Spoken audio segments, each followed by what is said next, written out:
Kansas and Tennessee just hit a massive chaos. Massive hail and strong winds just destroyed everyone's homes, cars, and entire neighborhoods. This was no ordinary storm. It was 2 days of destruction that left thousands of people struggling for life. Kansas turns into a war zone.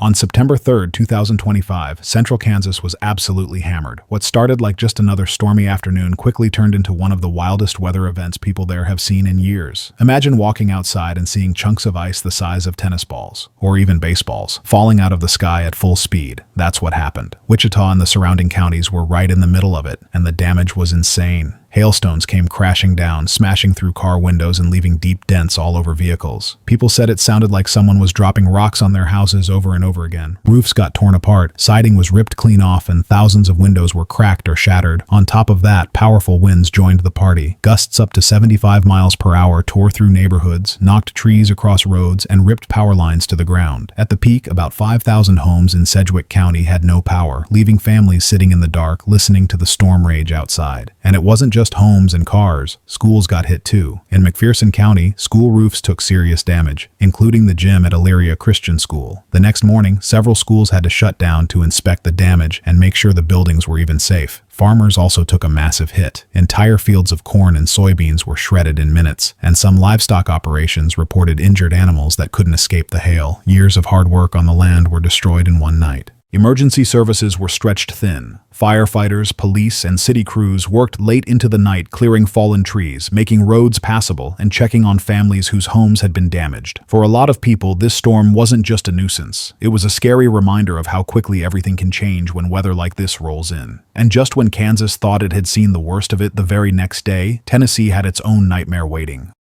Why this storm was so brutal. So, why was the Kansas storm so destructive? Meteorologists explained it was because of what's called a supercell thunderstorm. These aren't your normal thunderstorms. Supercells are monsters with rotating updrafts that can keep hail floating high in the clouds, letting it grow bigger and bigger before it finally crashes down to the ground. That's how you end up with 3-inch hailstones that smash through roofs like cannonballs. Kansas had the perfect mix for this disaster. Unstable air, tons of moisture, and strong wind shear. Put all of that together, and you get storms that can last for hours, producing wave after wave of hail and damaging winds. These conditions gave the storm the energy it needed to unleash chaos across multiple counties. Farmers got one of the worst deals out of this. Standing crops that had looked healthy one day were gone the next. Corn stalks snapped in half. Soybean plants shredded to ribbons. It was devastating. For communities that rely on agriculture, this wasn't just about fixing a roof or replacing a car window. It was about livelihoods, and in some cases, survival. And the truth is, when a storm like this hits, there's really no way to stop it.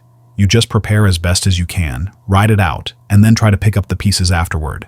What made it worse was how quickly it all happened. People said the skies went from calm blue to pitch black in just minutes. The wind howled so hard that even heavy farm machinery got pushed across fields. In some towns, the sirens barely gave people enough time to take cover. Power lines snapped like twigs, leaving thousands in total darkness while the storm raged outside. Some families spent hours huddled in basements, hearing the terrifying sounds of hail smashing windows and debris hitting their walls. It wasn't just a storm, it felt like a war zone. And once the skies cleared, the real nightmare began. Roads were blocked by fallen trees, barns were crushed, and animals scattered across open land. Emergency crews worked around the clock to rescue people trapped in damaged homes. Insurance claims piled up faster than anyone could process, and local shelters opened their doors to families who suddenly had nowhere to go. Even now, weeks later, cleanup efforts are still ongoing. You can still see twisted metal and shattered glass scattered across fields that once looked peaceful. It's a reminder of how fragile normal life can be when nature decides to show its power. But while Kansas was still dealing with baseball-sized hail, the weather wasn't done. Tennessee was about to get its own share of chaos. Tennessee nightmare. On September 4th, just a day after Kansas got pounded, storms rolled through East Tennessee. Knoxville and nearby counties found themselves under severe thunderstorm warnings as the skies turned black and the winds picked up. These storms weren't quite as widespread as Kansas, but they still packed a serious punch. In towns like Farragut and Sevierville, hailstones about 1 inch to 1.5 inches in size rained down, covering lawns and rooftops. The winds were no joke either. Gusts reached around 60 miles per hour, strong enough to snap tree branches and send them crashing onto cars, houses, and power lines. People woke up to find their driveways blocked by massive tree limbs, and some streets turned into obstacle courses filled with debris. Heavy rain added another layer of trouble. Even though the Tennessee storm wasn't as destructive as what Kansas went through, it was still enough to cause stress and frustration. Power outages, blocked roads, and damaged roofs aren't small problems, especially when you've just seen footage of another state getting wrecked by hail the day before. It made people realize how quickly storms can flip your daily life upside down. For many residents, the storm felt like it came out of nowhere. One moment, skies were calm, and the next, the roar of thunder echoed through the hills. People reported seeing lightning flashes that lit up the night sky like a strobe light. Some even said it felt like the whole house was shaking from the wind pressure. Utility poles bent, transformers blew, and neighborhoods went completely dark. Families huddled together with flashlights, listening to the sound of branches snapping outside. Local authorities had their hands full. Police departments urged people to stay indoors, while emergency services received non-stop calls about downed trees and minor injuries. Some areas lost cell service temporarily, making it hard for families to check on each other. In the morning, cleanup crews were everywhere, chainsaws buzzing, trucks hauling away debris, and volunteers stepping in to help clear the mess. Despite the destruction, there was a strong sense of community spirit. Neighbors who barely spoke before were now helping one another fix fences, clear yards, and share food. Back-to-back storms hitting two different regions? That's not just bad luck, it's a reminder of how unpredictable nature really is.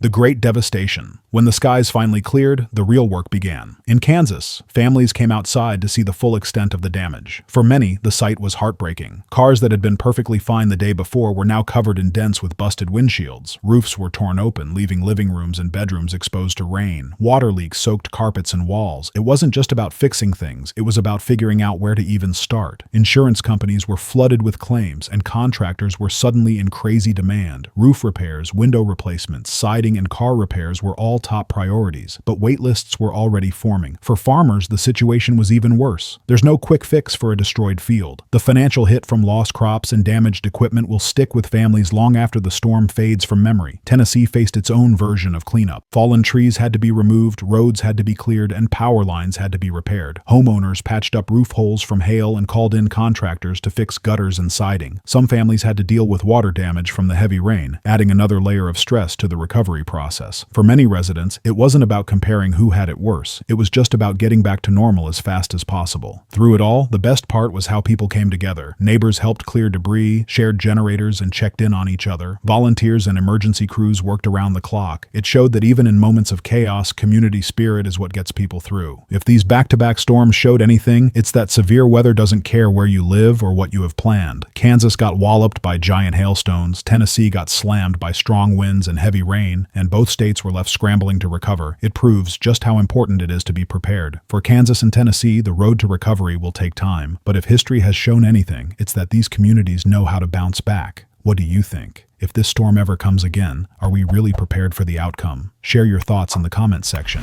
Like and share the video and follow us for more. Thanks for watching.